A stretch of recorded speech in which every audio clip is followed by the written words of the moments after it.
There's a lot of magic in this show. Yeah. We can say that. Like, what can we say about the show? What is Harry Potter and the Cursed Child? Well, it's a story about wizards. No, those who know the books know that the last book finishes 19 years later. Harry, Ron and Hermione and Ginny and Draco, they're all grown up, they're all married. Not to each other as a five, that would be weird. And they've got their own kids and they're packing them off to Hogwarts. So most of our audience are original generation Potterheads, and they're in the same passage of life. Their parents, they're, you know, going through the whole thing. And that they've got a new generation of fans and people discovering this world through the eyes of the next kids. Do you have kids? Yeah. You do? Yeah, we've got one boy, he's 7. Can 7 years old? Can you read awesome. the Harry Potter books at 7? Yeah, well, when we were in rehearsals and we kind of disappear into a room for 100 days, so they stayed in the UK just for that patch, and when we were trying to figure out how to keep in touch, I'd have a little routine in the morning. I'd have breakfast and then I'd record about 15-20 minutes worth of the books and on a voice memo, and then he'd listen to it for a bedtime story. Oh. So we got through now, imagine that going through a teddy bear. That's a good idea. It's like a genius, a genius idea. A teddy bear that looks like Harry Potter. Yeah, exactly. So you kind of are reading it. That's pretty cool that you're reading it too. Yeah, we got through all of Azkaban that way, and then we came home.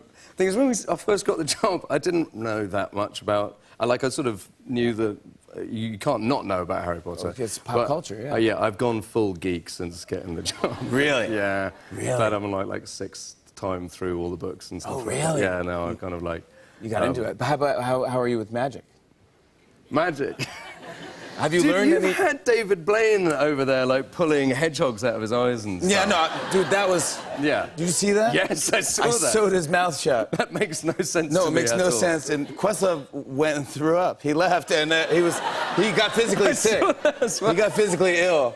David Blaine is fan, but you must have picked up something. Like well, on the first day, they taught us. Jamie Harrison, who designs the amazing illusions, we all stood in a circle and he taught us the coin trick. You know, the sort of, and then you pick it behind the kid's ear. And he said everything that happens in the play basically is that trick just written on a bigger scale.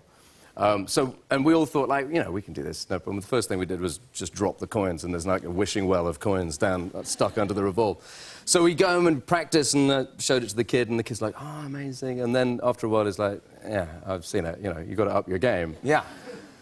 So I have... It's just occurring to me that I'm about to try and do a magic trick on the Jimmy Fallon show. I'm not a magician. Yeah. But what I do like about this one is it's got something for the kids and something for the grown-ups. Okay. And it's not just one thing with a coin. You need 3 things. This is what we're saying, the amount of setups that you do to prep the trick before you even signal that you're going to do a trick. So, you need 3 things. First thing is a balloon. Okay. Try not to pass out on national television. Still setting up your pieces. Yeah. Oh. So far, great trick. Got a balloon. Yeah, Next thing you're going to need is a pen. The third thing you're going to need is a bottle of beer. And then you can start the trick.